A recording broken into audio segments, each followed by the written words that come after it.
Magandang araw sa inyong lahat, mga ka-SB. Sa mga matyagang nanay na nagtatrabaho para sa kinabukasan ng kani-kanilang mga anak at sa iyo, Sir Jupiter. Itatago ko na lang po ang pangalan ko bilang Kayla. Nang mapromote ako sa kumpanyang pinapasukan ko, naisip kong umalis kami ng dati naming bahay para lumipat sa mas malapit-lapit sa trabaho ko. Hindi naman ako nahirapan at nakahanap agad ng maupahang bahay. Mga bandang Sabado yun nang makalipat kami noon kasama ang aking anak na si Liam, mag-iisang taong gulang, at ang kanyang yaya na si Manang Lita.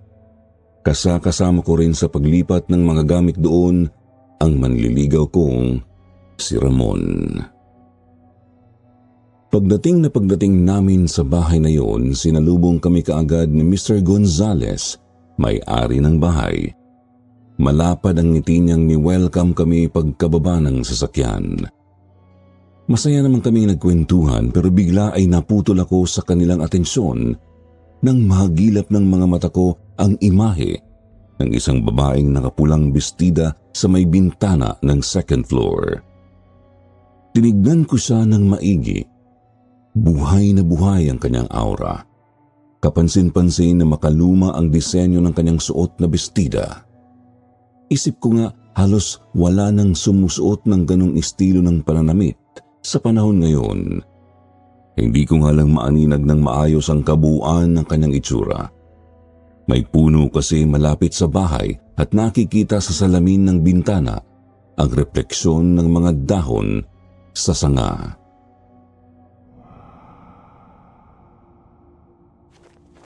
Ano ho ba yung duyan na yun? Oo. Pinatayo yan ang dating may-ari ng bahay na to para sa kanyang apo. Matagal na yan. Halos 1 dekada na. Pero dyan naman naglaro ang ilang mga batang anak na mga nagdaang tumira dito. Playground ba yan ng mga bata? Kung okay lang sanang itanong ko ang tungkol dito. Bakit po pala parang hindi naman tumatagal ang mga naninirahan dito? Yung iba temporaryo lang talaga ang kanilang dahilan. May iilan na dahil nagbakasyon lang kaya kailangan na matitirhan sa loob ng ilang buwan. O kaya naman dahil lumilipat sa probinsya. Pero meron talaga akong isang tenant na kailan lang na bigla na lang umalis. Wala na siyang paalam sa akin eh. Hindi ko alam kung saan siya nagpunta. Nagtaka na lang ako na hindi na siya palalabas ng bahay at halos palagi na lang madilim ang loob nito. Pagkatapos ng 1 buwan na pag-aantay ko sa kanyang pagbalik, binuksan ko na ulit ito para sa may ibang gustong kumuha. Doon na nga kayo dumating. Paano po ba siyang umalis? Paano nyo rin po na sigurong hindi na siya babalik? Hindi ko talaga alam kung bakit siya umalis eh. Naiwang nakatiwangwang lahat sa loob. Sa tingin ko nga may ginagawa pa siya noon. Naghahanda siguro ng kanyang makakain, tas biglaan na lang umalis. Pagkapasok ko kasi nakakalat ang ilang sangkap sa kusina. Tapos inuuod na dahil sa tagal na rin. Siguro nagkaroon ng emergency sa kanilang probinsya kaya siya umalis. At hindi na nga nakabalik.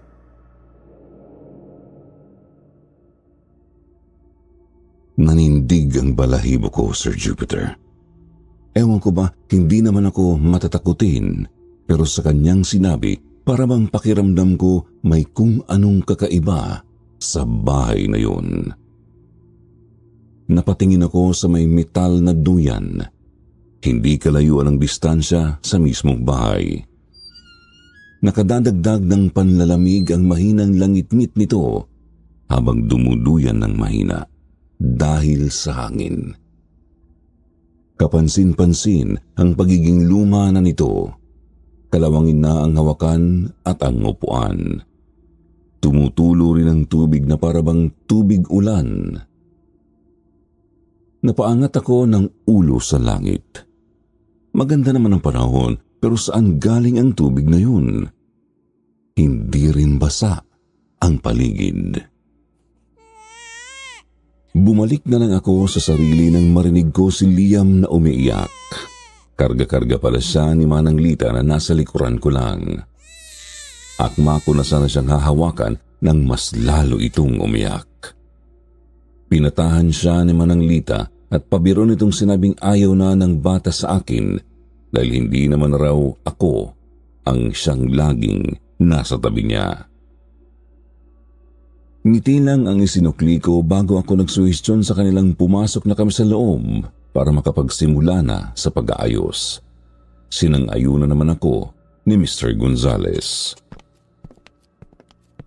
Napahanga ako nang makita ang loob. Napakaaliwalas at halos wala talagang bahid ng kahit na anong alikabok ang bawat sulok. Naging abala na naman sa pag-uusap sila Mr. Gonzales at Ramon. Nakisawsaw na rin si Manang Lita. Ako naman naisipan kong lumayo sa kanila, Sir Jupiter. Pumunta ako sa may hagdanan patungo sa second floor. Kampante naman akong umakyat pero nang tumapak ang paa ko sa huling baitang, bigla ay parang naramdaman kong hinigop ang kaluluwa ko. Ewan ko, Sir Jupiter, pero naramdaman ko bigla ang pagbilis ng tibok ng puso ko at nanghina rin ako. Muntikan pa akong ma-out of balance, buti at nakabawi naman. Hindi napansin ng mga kasama ko kaya naman napapahinga ng malalim akong tumuloy. Pakay ko talagang tinungo ang kwarto, kung saan ko nakita ang nakapulang bestidang babae. Ewan ko ba, hindi ko nagawang itanong ang tungkol doon kay Mr. Gonzales. Pagkaangat ko ng tingin, tumambad sa akin ang 3 kwarto. Magkakapareho ito ng pinta at disenyo. Inestimate ko muna kung saan nga ba ang babaeng yun. Ilang saglit lang naisipan kong buksan ang gitnang bahagi. Napakadilim ng loob kaya sa isip ko mali ako ng hinala. Akma na sana akong lalabas nang biglang makarinig ako ng parang kaluskos sa may likuran ng pintuan. Kinapa ko ang pader para hanapin ang switch ng ilaw at agad ko naman iyong pinindot. Para akong dinamba ng kakaibang pakiramdam nang makita ko ang manikin ng babaeng nakasuot ng pulang bestida sa may tabi ng isang malaking higaan, Sir Jupiter. Dahan-dahan akong lumapit at sinuri ang bestidang yun. Hindi talaga ako pwedeng magkamali. Yun talaga ang nakita ko sa may bintana kanina. Pero paano ko nga bang makikita yun gayong nakasarado ang bintana at tinatakpan din ito ng makapal na kurtinang kulay itim? Inobserbahan ko ng maigi ang manikin mula ulo hanggang sa kanyang mga balikat. Buhay na buhay ang kanyang kulot na buhok. Sa galing ng kung sino mang manufacturer nito, para bang mapapasabi kang napakahusay ng pagkahulma ng mukha at mga mata dahil nagmistula itong totoong tao. Dahan-dahan kong inangat ang kamay ko. Yun bang hindi mo gustong gawin, Sir Jupiter, pero nananalo ang isipan mo? Gusto kong hawakan ang kanyang malaporselanang balat at bughaw na mga matang animoy, isang foreigner na naging isang estatwa. Palapit ng palapit ang kamay ko, sinasabayan ng dagundong ng dibdib. Nanginginig na ang daliri ko pero hindi ko magawang pigilan ang sarili. Ngunit parang tumilapo ng kaluluwa ko, Sir Jupiter, nang gumalaw ang kanyang mga mata at tumingin ito sa akin ng diretso.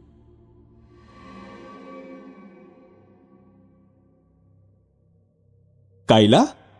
Anong ginagawa mo dyan? Akala ko pa naman lumabas ka. Andyan ka lang pala. Ayos ka lang ba? Ba't parang namumutla ka? May nangyari ba?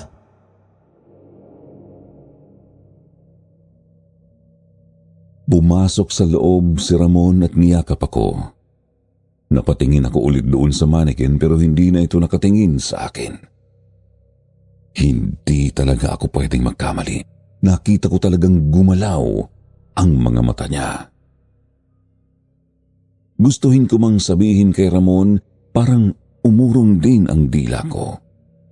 Niyakap ko na lang siya pabalik at isinubsob ang mukha sa mga balikat niya. Nakaramdam ako ng pagkaginhawa kahit papaano at lumabas na kami ng kwarto. Matapos maayos ang loob ng bahay, nagpasya kaming lumabas ni Ramon. Iniwan namin si Manang Lita sa bahay kasama si Liam. Isasama sana namin sila pero ayaw naman ng yaya. Mukhang kailangan niya raw bantayan ng maigi si Liam dahil nagtatantrums na naman. Hinayaan ko na lang at pumayag na lang din sa kanyang desisyon. Sabihin niyo nang hindi ako mabuting ina, pero may malalim din namang dahilan kung kaya't mas pinipili kong makasama si Ramon kesa sa sariling anak ko.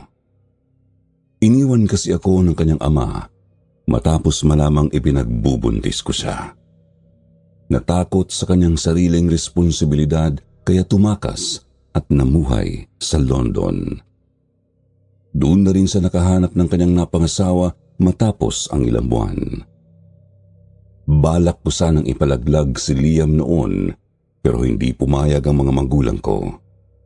Sinabi nilang kailangan kong buhayin ang bata at sila na lang ang bahala sa pagbibigay sustento kung kinakailangan. Wala namang issue pagdating sa pera, Sir Jupiter.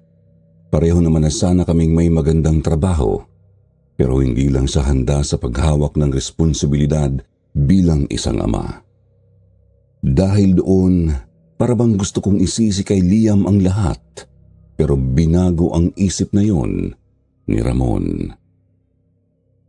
Bago pa man kami umalis, sinabi ni Manang Lita na ang gitnang kwarto ang siyang pinili niyang maging kwarto.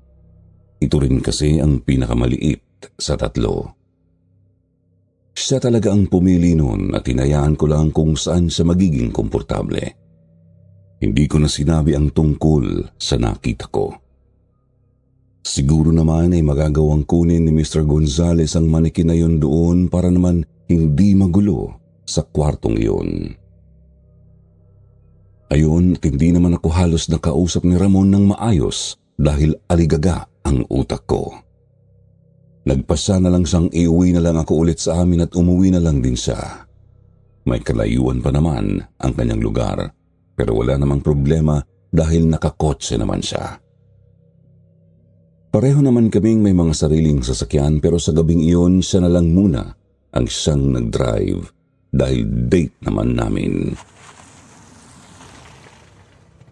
Pagka-uwi ko ng bahay, hindi na ako pumayag na bumaba pa si Ramon. Binuksan ko na lang ang pinto at saka lumabas.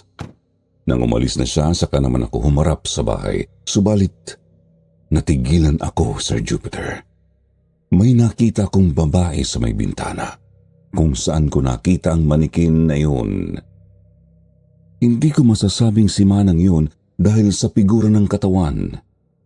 Hindi ko masyadong maaninag dahil sa liwanag ng ilaw na katapat nito sa baba. Ang tanging nakikita ko lang ang mula sa kanyang leeg hanggang bewang. Hindi ko na lang pinansin at pumasok na ako sa loob. Nakita ko si Manang sa sopa na kalong-kalong si Liam. Umaawit ito ng pampatulog pero dilat na dilat pa rin ang mga mata ng bata. Napatanong ako kay Manang kung bakit hindi niya pa rin pinapatulog ang anak ko gayong maghahating gabi na yon. Sinabi niya namang nagising na lang daw si Liam mga bandang 11:30 at hindi na ito nakatulog ulit. Kaya naman todo ang kanyang effort na makatulog lang ito pero parang ayaw naman atang matulog ulit. Hindi ko na lang pinansin at hinayaan na lang. Dumiretso na ako ng kwarto sa may kanang bahagi, katabi ng kwarto ni Manang. Naligo ako bago nagpasyang matulog. Pipikit na sana ako nang bigla na namang sumagi sa isip ko ang dati kong nobyo at si Liam.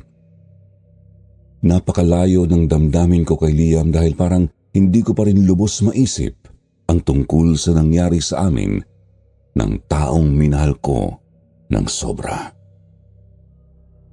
Napasabunot ako sa sarili ko, Sir Jupiter. Naiinis ako sa mga drama sa buhay. Napapahinga ako ng malalim na napaharap sa kabilang banda. Ngunit, nagulat ako nang makita ang pulang manikin sa may bandang kama ko. Napasinghap akong napabangon nang wala sa oras at mabilis na umatras papunta sa pinto. Nakatingin lang ako dito.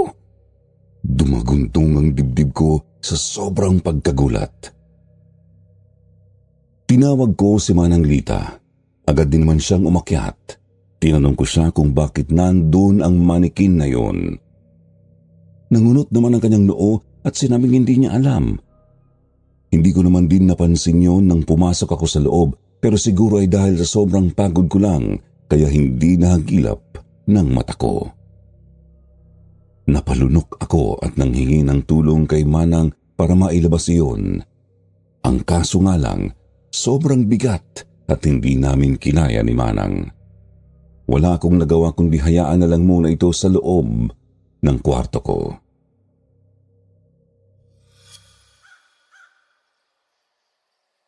Kinabukasan binisita kami ni Mr. Gonzales kasabay din ang pagdating ni Ramon. Kaagad ko namang tinanong si Mr. Gonzales kung bakit hindi na lang niya tuluyang inilabas ang manikin.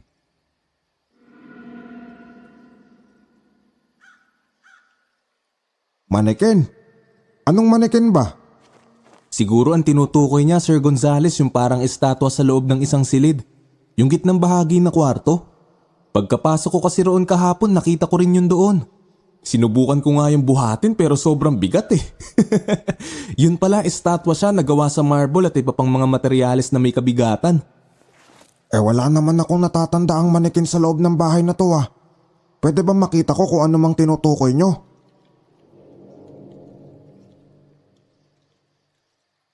Nagtataka man, tumango ako at dinala ko sila sa kwarto.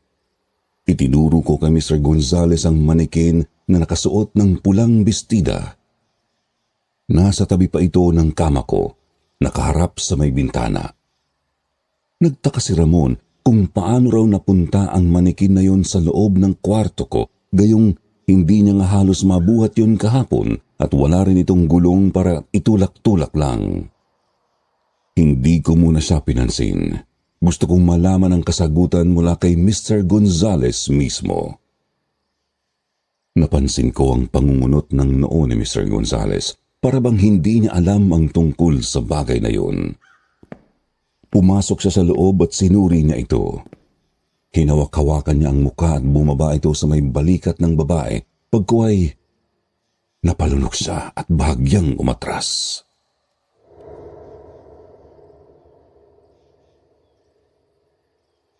Sa'yo ho ba ito? O sa dating tenant? Sa totoo lang Ramon, hindi ko alam ang tungkol dito. Ngayon ko lang nakita ang manikin na to. Dito lang ba ito pagkarating nyo? Ang sa pagkakaalam ko po, kahapon nasa loob ito sa may kabilang kwarto.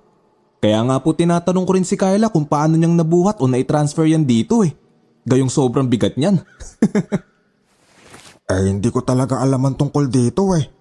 Hindi nyo rin naman ako sinabihan tungkol dito kahapon kaya hindi ko natignan. Siguro nga ay dahil hindi ko masyadong natignan nung unang maglinis ako sa loob kaya hindi ko napansin. Imposible naman kasing basta na lang itong lumitaw dito, di ba?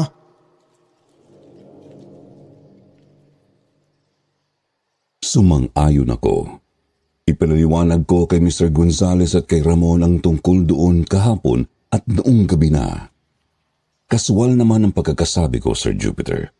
Hindi ko gustong magtunog nakakatakot ang kwento base sa kung anuman ang naranasan ko tungkol doon sa unang mga araw pa lang namin. Hanggang sa nagpasya si Mr. Gonzales na sirain na lang din ang estatwang yun dahil hindi naman na yun talaga nagagamit. Tinanong niya ako kung magiging interesado daw ba ako doon sa pulang bestida pero sinabi kong hindi. Bumalik na kami sa baba nang marinig na naman namin ang pag-iyak ni Liam. Karga-karga naman siya ni Manang Lita pero muli na naman siyang nagtatantrums. Minsan naririndi rin ako sa kanya kasi nga napapadalas na ang kanyang ganung ugali simula nang dumating kami sa bahay na yon. Pero wala rin naman akong magagawa dahil anak ko yon. Isa pa ay normal lang naman sa bata ang ganun. Dahil sa pag-inarte ng anak ko, hindi na ituloy ang pagbabalak na sirain ang manikin na yun. Sigurado kasing magiging maingay. Hindi naman natigil ang pag-iyak halos ni Liam. Umalis kami ni Ramon at dinala niya ako sa isang park para makapagpahinga. Pagka-uwi ko ng hapon, sinalubong ako ni Manang Lita. Maga ang kanyang mga mata at nananamlay. Nagpaalam siya sa akin sa araw na yon na aalis muna dahil graduation daw ng kanyang anak kinabukasan. Hindi ko naman siya pinigilan. Alam ko naman sa sarili kong napakahalaga ng kanyang anak sa kanya.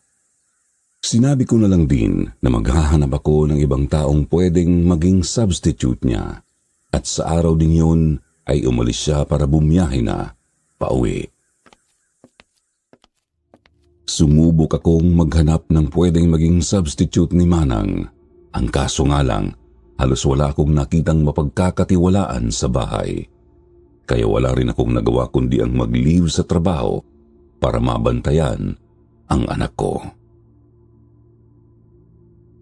Sa loob ng halos mag-iisang taon, sa mga oras lang na yun nagawa kong hawakan si Liam ng may pagkatagal-tagal. Kinarga ko siya at ikinalong sa akin. Nakatingin lang si Liam sa akin na parabang nagtataka sa kung sino ako. Hindi ako ang kanyang nakilalang laging nagpapatahan sa kanya at lumalapit sa tuwing may kailangan siya. Hindi ko siya nginitian o anuman. Hindi ko alam kung ano ang sasabihin ko at alam ko rin namang hindi niya ako maiintindihan. Huminga ako ng malalim at inilagay ko siya sa baby stroller. Bigla siyang umiyak na parang sinasabing hindi ko dapat gawin yun sa kanya. Nangunot ang noo ko. Kinuha ko siya at sinubukang patahanin pero ayaw niyang tumigil sa pag-iyak. Hindi ko na alam kung ano bang kanyang problema. Nagugutom?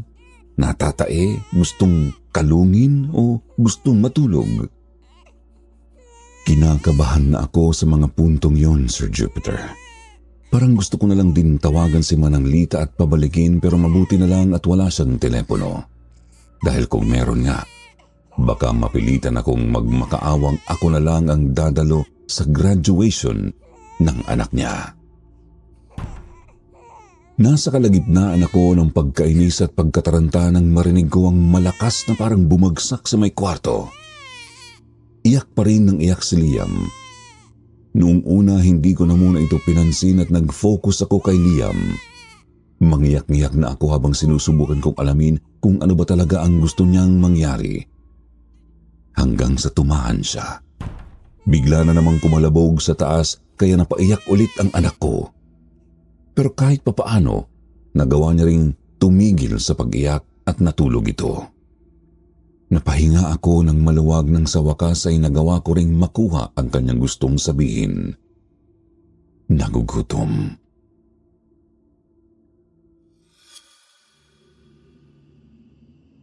Pagsapit ng gabi, tumawag sa akin si Ramon at sinabi niyang hindi siya muna makapupunta sa bahay dahil nag-overtime siya sa trabaho.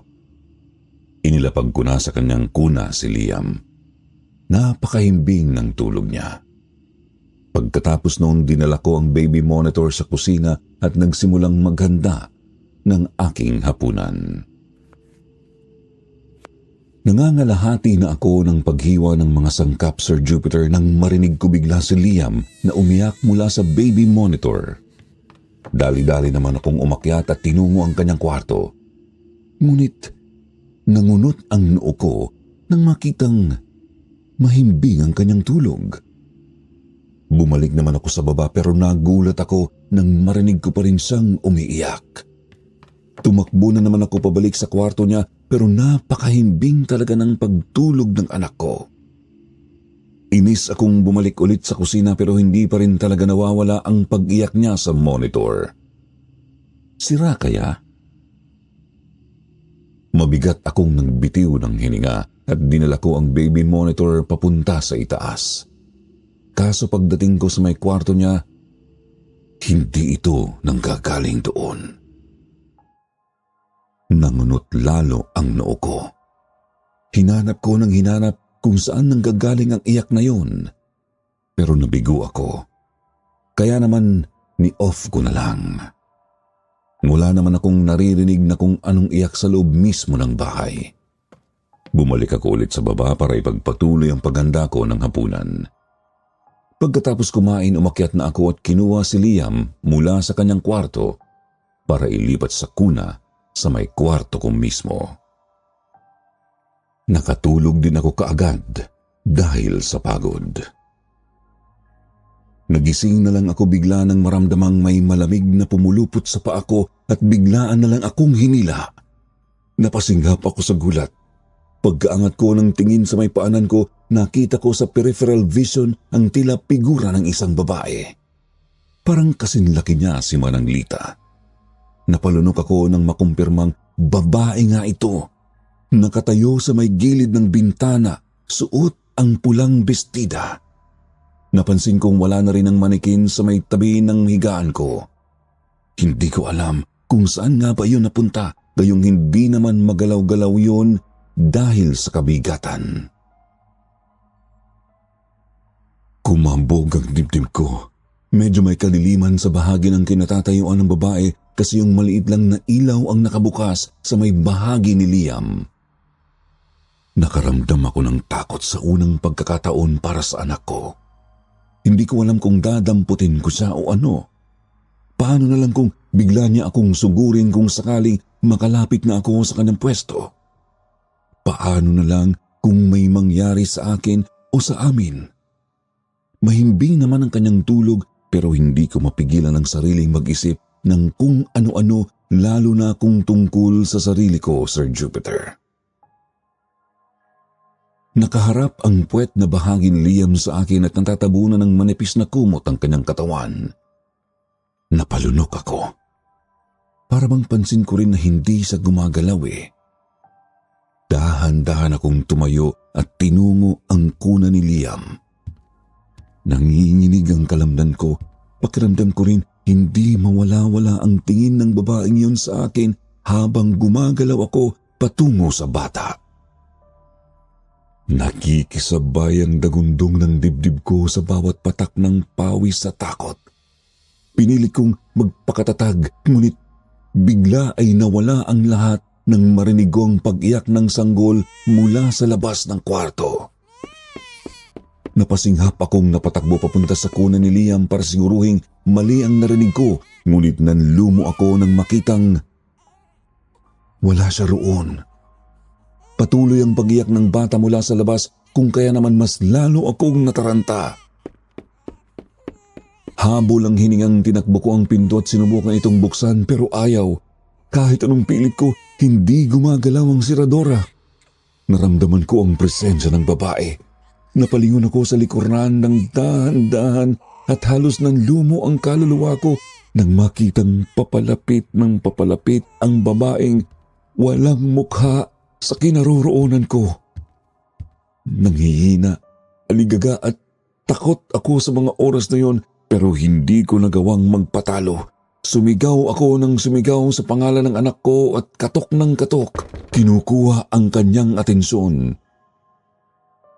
Hindi nagpatinag ang babae hanggang sa tuluyan siyang makalapit sa akin at lumusot sa akin at sa pinto. Naramdaman ko mismo ang pagtagos ng lamig sa katawan ko. Panandalian akong nanigas sa pwesto. Para bang nawala sa sarili at nalunod na lang sa takot. Bumalik na lang ako sa sarili nang unti-unti kong marinig ang lalong paglakas ni Liam mula sa labas. Sa pagkakataong yun, pagkapihit ko ng knob, bumukas din ito. Napasigaw ako sa takot nang makita si Liam na malapit na sa hagdan. Pagapang na sana ito papunta sa baitang at konting kibot lang, siguradong hulog siya sa kanyang kamatayan. Mabilis ko siyang dinampot at nagiiyak na niyakap siya ng mahigpit. Umaagos ang luha kong tumakbo pababa habang nagsisisigaw ng tulong. Dumiretso ako sa bahay ni Mr. Gonzales at malakas na nagkakatok sa kanyang pinto. Mabuti na lang talaga at nandun siya. Alalang-alala siyang pinatuloy kami. Marami siyang naging katanungan, pero hikbi at pag-iyak lang ang isinagot ko sa kanya. Nangihina ang mga kamay ko habang karga si Liam. Mabuti na lang at napansin yun ni Mr. Gonzales kung kaya't kinuha niya pansamantala ang bata sa akin. Nang kumalma-kalma ako, tinawagan niya si Ramon at sinabi niya ang buong nangyari. Hindi ko na naman napigilan ang umiyak. Para bang may gusto akong sabihin pero hindi ko magawa. Nakikiusap sana si Ramon na kausapin ako sa telepono pero hindi ako pumayag. Hindi ko magawang makapagsalita. Paulit-ulit at nagpapabalik-balik ang insidenteng iyon sa utak ko. Hindi nagtagal dumating din si Ramon, Sir Jupiter. Kinuha ko si Liam kay Mr. Gonzales.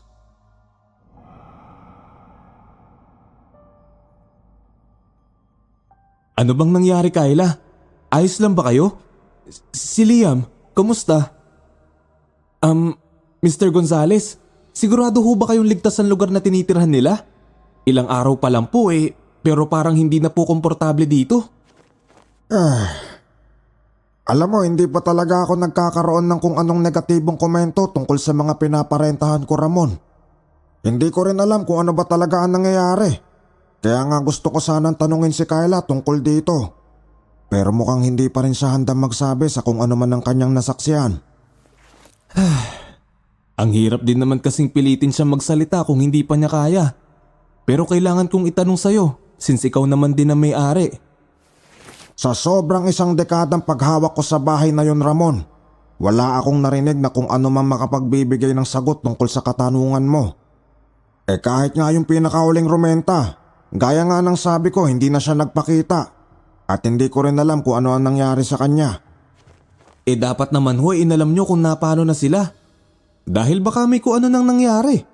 Hindi natin alam ang panahon. Hindi ko na yun kasalanan at responsibilidad. Ang responsibilidad ko lang, Ramon, ay ang matungkol sa bahay. Hindi pangingialam sa kung ano man ang nangyayari sa kanilang buhay.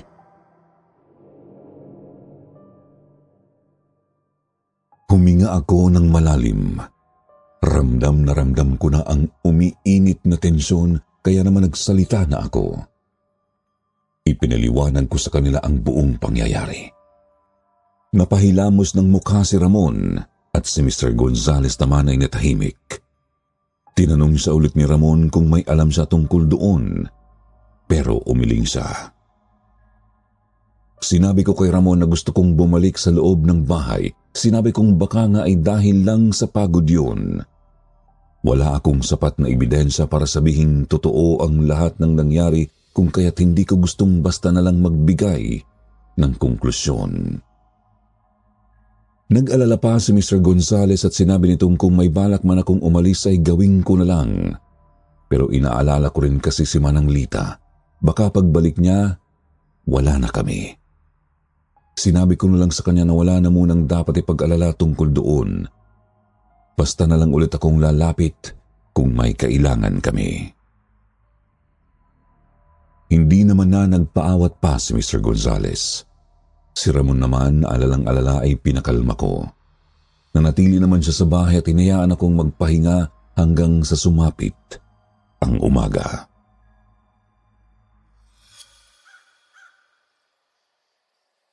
Kinabukasan din na bumalik na ulit ang lahat sa normal.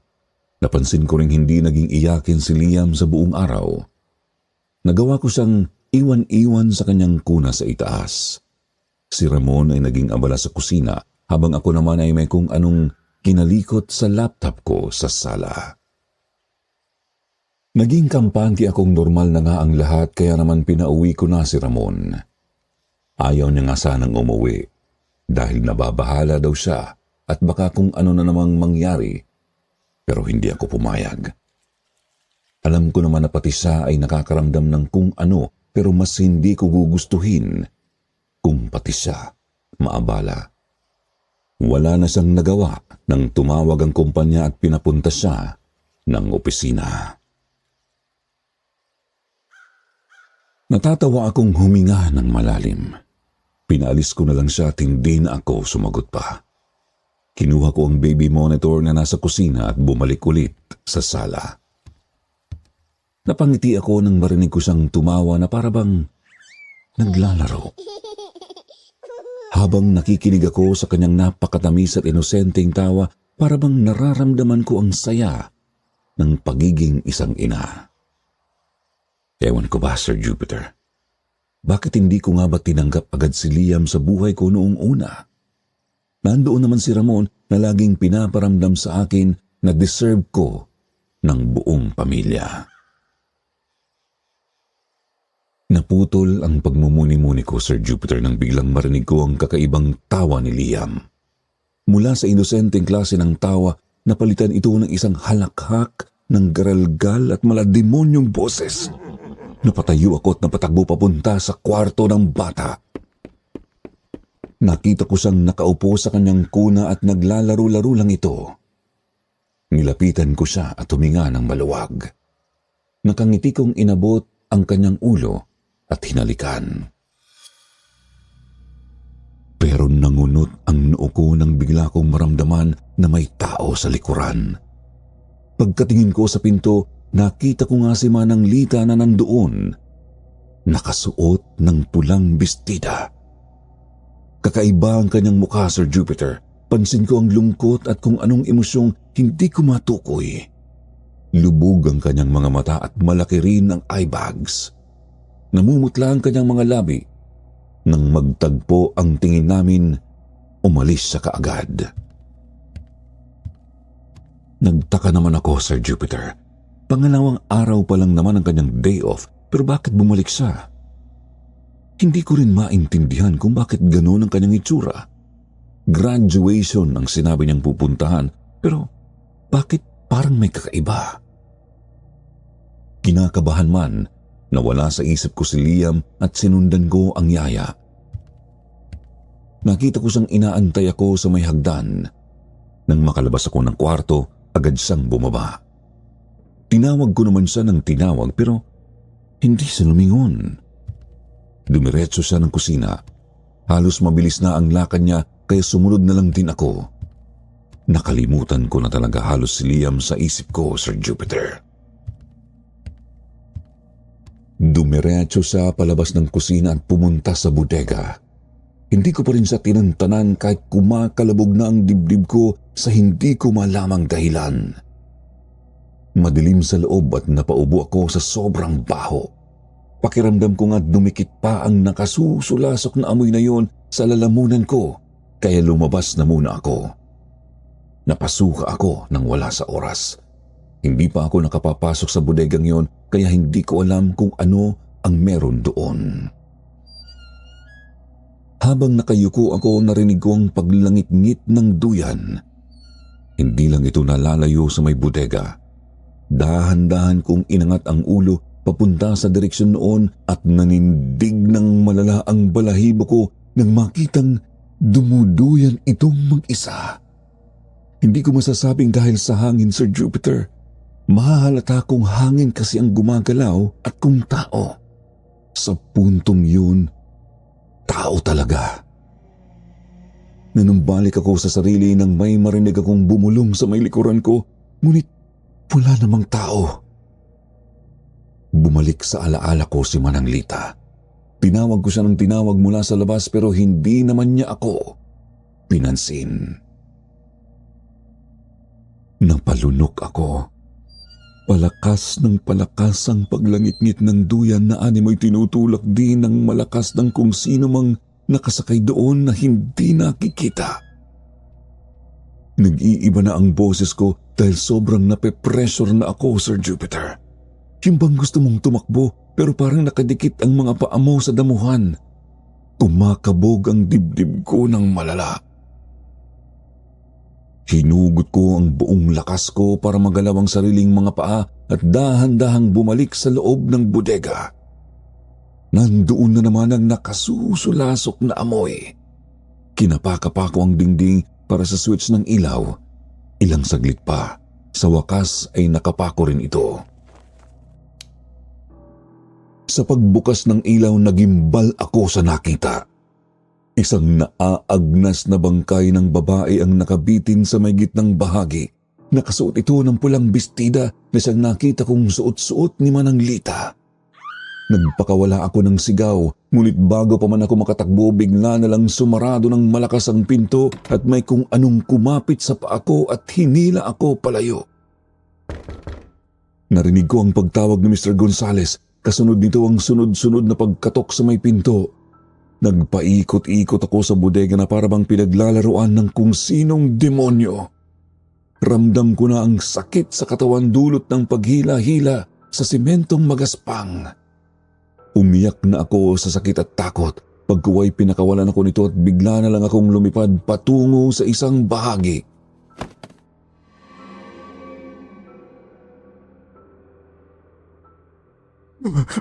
Pakiusap lang. Pakibilisan ho ninyo. Hindi ko po alam ang nangyayari. Sinusubukan ko pong buksan ng pinto pero ayaw magbukas. Pakibilisan ninyo. Ramon, asan ka?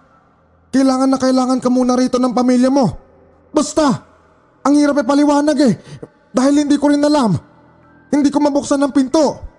Pakibilisan mo na lang. Kayla, buksan mo ang pinto. Pakiramdam ko nakalublob ako sa tubig. Naririnig ko naman ang kanyang boses pero hindi ganun kalinaw. Ramdam ko ang sakit sa may bandang likuran ng ulo ko at sa may tiyan. Nanghihina ang buong katawan ko at parabang napakalabo ng paligid. Hanggang sa tuluyan na lang akong nawalan ng malay. Pagkagising ko, nakita ko ang sarili sa loob ng van. Nakahiga ako sa stretcher. Nakasuot sa akin ang isang oxygen mask at naramdaman ko ring parang nakarap ang ulo ko. Masakit sa may bandang likuran at harap ng ulo ko tuwing gumagalaw ako, kaya naman nagpasya akong ipikit na lang muna ang mga mata. Hindi ko sila masyadong naririnig, para bang nakalubog pa rin sa tubig ang kanilang mga boses. Sa pagpikit ko ulit ng mga mata ko, biglang lumitaw ang mukha ni Manang Lita. Suot pa rin niya ang pulang bestida. Nanlilisik ito pulang-pula. Napasingap ako sa kanyang itsura, pinilit kong magising, pero hindi ko magalaw ang katawan ko. Parang may mga kung anong nakakabit sa akin na hindi ko makita at pinipigilan ako nitong makagalaw. Kahit man lang sa pagsigaw ay walang boses na lumalabas sa lalamunan ko. Binuka niya ang kanyang bibig at lumapad ito ng lumapad hanggang sa halos masakop na ang buong mukha niya. Nagimbal ako sa sumunod na pangyayari, Sir Jupiter. Ang anak ko dahan-dahang gumapang mula sa loob ng kanyang lalamunan. Iba na ang kanyang itsura, naaagnas ang balat at namumula ang mga mata. Sumigaw ako sa sobrang takot hanggang sa parang hinigop ang katawan ko pabalik sa sarili. Nakita ko ang sarili sa loob pa rin ng van at sa may stretcher. Sa puntong ito, nakabukas na ang pinto at nakikita ko na ang mga tao sa labas. Inangat ko ang ulo at hinanap sila Mr. Gonzales. Nakita ko siya sa may di kalayuan kasama si Ramon at ang dalawang pulis. Pinilit kong makatayo kahit parang may pulsong pumuputok-putok sa likuran ng ulo ko at ang sakit ng mga sugat ko sa may tiyan at dibdib.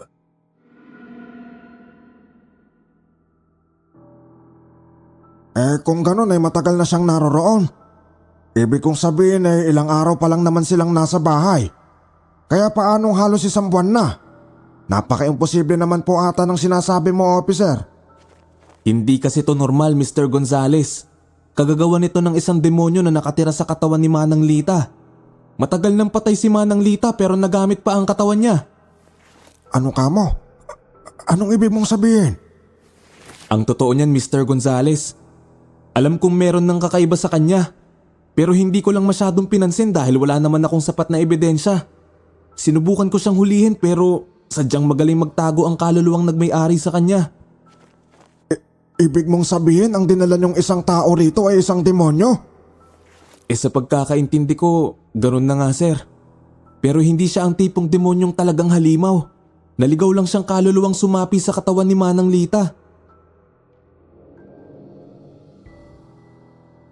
Pati ako ay natigilan sa narinig. Nangilabot ako bigla. Marami akong naging katanungan sa loob ko na parabang si Ramon ang makakasagot. Tinanggal ko ang oxygen mask at pilit na bumangon mula sa stretcher. Dahan-dahan akong naglakad papunta sa kanila. Unang nakapansin sa akin ang isang pulis na akma na sanang pipigil sa akin pero hindi ko siya pinansin. Gulat namang napatingin sa akin si Ramon. Rumihistro ang pag-aalala sa mukha niya pero hindi ko yun pinansin. Tinanong ko siya kung ano ang ibig niyang sabihin doon sa narinig ko. Subalit hindi naman na siya nagsalita at tanging hingang malalim lang ang ibinigay sa akin. Tinanong ko rin siya kung nagawa niya bang kunin si Liam at tumango naman siya. Sinabi niya sa aking nasa kamay ito ng kapatid niyang sumugod din matapos niyang tumawag ng medics. Napahinga ako ng maluwag dahil doon. Hindi ko na rin pinalagpas at tinanong ko na lang din ang tungkol sa bodega. Ipinaliwanag naman sa akin ng pulis ang kanilang naobserbahan at dinala ang katawan ng yaya sa morgue. Tinanong niya ako kung sakaling may contact man lang daw ba ako sa pamilya ng biktima. Umiling ako. Ipinagbili ng pulis na kung may alam man kami kung saan matatagpuan ang nakamag-anak niya, ipagbigay alam ito kaagad sa kanila. Tumango naman ako. Halos hindi matahimik ang buong katawan ko sa araw na yon. Dinala ako sa pinakamalapit na ospital at doon chinek up kung wala bang kung anong damage sa akin. Sa kabutihang palad wala namang malalang problema sa katawan ko, maliban sa mga sugat-sugat lang.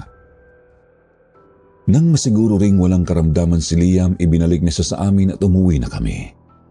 Sa araw na yon, nagpasya kami ni Ramon na umalis na lang sa bahay na yon. Nagpaalam na kami kay Mr. Gonzales at naintindihan niya naman. Pagka-uwi ng bahay, gusto sana ni Ramon na magpahinga ako pero hindi ako nakinig. Siya ang pinagbantay ko muna kay Liam habang ako naman ang siyang maglilipat sa mga gamit ni Manang Lita at pati na rin ng sa anak ko. Umakyat na ako sa taas at dumiretso sa kwarto ni Manang. Ngunit sa pagbukas ko pa lang ng pinto, sumalubong ang masangsang na amoy. Napapaubong tinawag ko sa Ramon mula sa baba. Dali-dali naman siyang pinuntahan ako, dala si Liam. Umalingasaw na ang amoy na yon hanggang sa may hagdan kaya napahinto siya. Tinanong niya sa akin kung saan galing yun. Sinabi kong pagkabukas pa lang ng kwarto ni Manang ay bumungad na agad ang amoy na yon. Ibinigay niya sa akin si Liam at sinabi niyang bumaba na muna kami. Dali-dali ko naman siyang sinunod. Dumiretso kami sa labas mismo ng bahay. Si Liam ay para namang walang kung anong naramdaman. Habang nasa labas, kinalong-kalong ko siya at sinayaw-sayaw. Maya-maya lang ay narinig ko na lang siyang tumawa-tawa na parabang meron itong kalaro habang karga ko siya. Doon ko naman narinig ang mahinang paglangit-ngit ng duyan. Tuloy, Sir Jupiter, hindi ko na talaga alam kung ano ang gagawin ko. Ayaw namang tumigil ni Liam sa kakatawa, kaya naman huminga ako ng malalim at umalis kami. Dinala ko siya malapit sa bahay ni Mr. Gonzales habang inaantay si Ramon na lumabas. Natigil naman yun kahit papaano. Ilang saglit lang, lumabas si Ramon. Nakita ko namang parang may kung ano sa mukha ni Ramon nang lumabas siya. Lumapit ako sa kanya. Malungkot ang kanyang mga matang may ibinigay sa akin. Isang piraso iyon ng papel, Sir Jupiter, na naglalaman ng sulat ni Manang Lita. Base sa petsa, 3 buwan na ang nakalilipas simula noong isinulat niya ito. Narito po ang sulat niya, Sir Jupiter. Kayla, alam mo mas mabuti pa kung alagaan mo ng mabuti ang anak mo. Bantayan mo siyang maigi at iparamdam mo sa kanyang nandyan ka sa kanyang tabi lagi. Huwag mong iasa sa iba ang responsibilidad mo bilang ina. Sa araw na ito, nagkita kami ng isa kong kumare sa palengke. Nangumusta ako sa kanya tungkol sa anak kong iniwan ko sa probinsya. Hindi ko akalain ang kanyang isinagot sa akin. Nabuntis ang anak ko dahil wala ako sa tabi niya para gabayan siya ng maayos. Sobrang sakit, Kayla. Pakiramdam ko isa akong pabayang ina. Graduating ang anak ko sa susunod na buwan at balita ko pa, posible siyang cum laude. Sinisisi ko ang sarili ko sa nangyari. Kung sana naman naging isang mabuting ina ako, nakamit niya ang pangarap na maging isang ganap na doktor balang araw. Habang buhay ko itong pagsisisihan, Kayla, at hindi ko gustong mangyari ang ganon sa inyong mag-ina. Kaya naman tatapusin ko ang buhay ko ngayon. Piliin mong maging isang ina kaysa sa pera, Kay, para wala kang pagsisihan sa huli.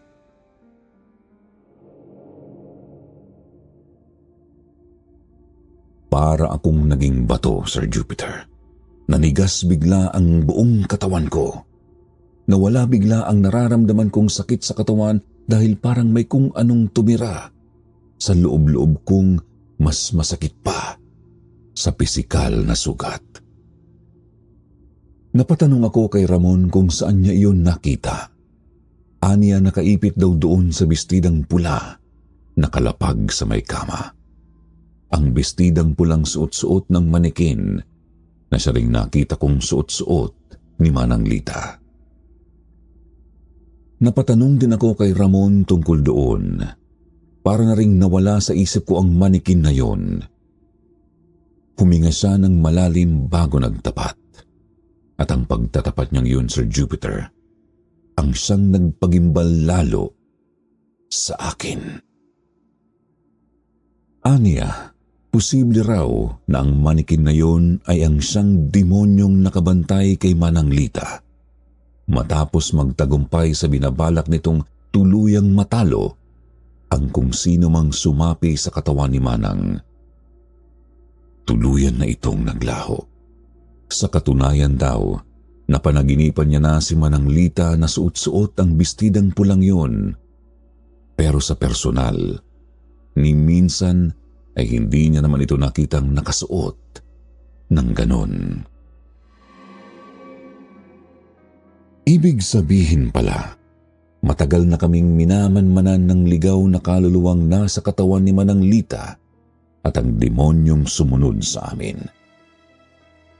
Kaya naman, Sir Jupiter, hindi na namin pinalagpas ang araw na yon. Kaagad kaming umalis at nanatili na muna pansamantala sa isang hotel. Kinabukasan, nilakad na rin namin ang kaso ni Manang Lita at pinuntahan din ang kanyang pamilya para ipagsabi ang tungkol sa nangyari. Nagkaroon pa ng further investigation dahil ayaw naman maniwala ng mga pulis na suicide yun. Medyo natagalan bago na kumpirma dahil inantay din namin ang resulta sa autopsy. Natagalan sa prosesong yun dahil na rin sa matindi ng pagkaagnas ng katawan. Masakit pero tinanggap naming lahat ang kanyang pagkawala. Ang kanyang anak naman na nabuntis halos hindi na rin sa pinatulog ng konsensya nang marinig ang balita. Todo ang galit ng buong pamilya sa kanya, pero hindi rin naman namin sila pinabayaan. Sir Jupiter, hindi po doon nagtapos ang kwento. Namatay ang anak ko matapos ang ilang araw. Basta na lang nag-decline ang kanyang kalusugan. Sa paniniwala ko talagang kinuha siya ni Manang Lita o kung sino mang nasa katawan niya. Doon ko napagtanto kung gaano kasakit ang mawalan ng isang anak. Pero kahit ganun, hindi naman ako pinabayaan ni Ramon. Pinaramdam niya sa aking hindi ako nag-iisa kahit wala na si Liam. Kaya naman sinagot ko siya makalipas ang ilang buwan pagkatapos ng insidente. Nagpakasal kaming dalawa at nagkaroon ng isang anak. Pinangalanan ko siyang Liam II bilang alaala sa unang anak ko. Balita ko ibinenta ni Mr. Gonzales ang bahay na yun sa isang exorcist. Hindi naman malinaw kung talagang meron din doon sa bahay na yun. Malaking katanungan din kasi ang ganoong pangyayari. Nanatiling misteryoso ang tungkol sa sinabi ni Ramon na entity na pumasok sa katawan ni Manang Lita. Pero siguro hindi ko na dapat pang halugugin pa kung ano ang meron doon. Ipinagdasal ko na lang na sana matahimik na ang kani-kanilang kaluluwa kahit paano. At bago ko pa man po tuluyang tapusin itong liham ko, narito ang mensaheng gusto kong sabihin sa dati kong kasambahay. Kung nakikinig ka man, Manang Lita, gusto kong magpasalamat sa ginawa mong pag-aalaga kay Liam sa loob ng ilang buwan. Ipinakita mo kung gaano kakabuting ina at mapagmahal. Sobrang thankful ako sa iyo dahil nagbigay ka ng isang leksyon sa akin na siyang hindi ko kalilimutan hanggang katapusan. Naway masaya ka kung nasaan ka man kasama ang anak ko, Manang Lita. Maraming salamat po sa pagbabasa, Sir Jupiter. Mabuhay po kayo at ang lahat ng tagapakinig at mga ka-team ninyo. Magandang araw sa inyong lahat.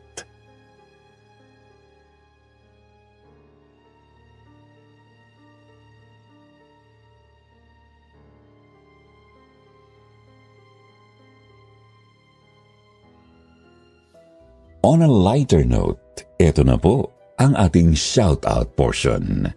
Shoutout kay Loveline Vicente, Jocelyn Masumang, Raquel Remorin, Rhea Can. Shoutout din kay Annalisa Miller, Angelito Brabante, Anastasio Alaura, Kim Lirico at kay Sonia Watanabe.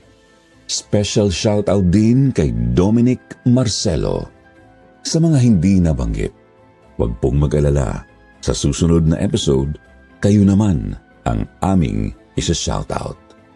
Huwag kalimutang mag-reply sa ating shoutout box na nasa comment section para ma-shoutout ang inyong mga pangalan. Muli po mula sa bumubuo ng Kwentong Takip Silim, Sitio Pangil at Sitio Bangungot. Ito po ang inyong lingkod, Jupiter Torres. Nagpapasalamat.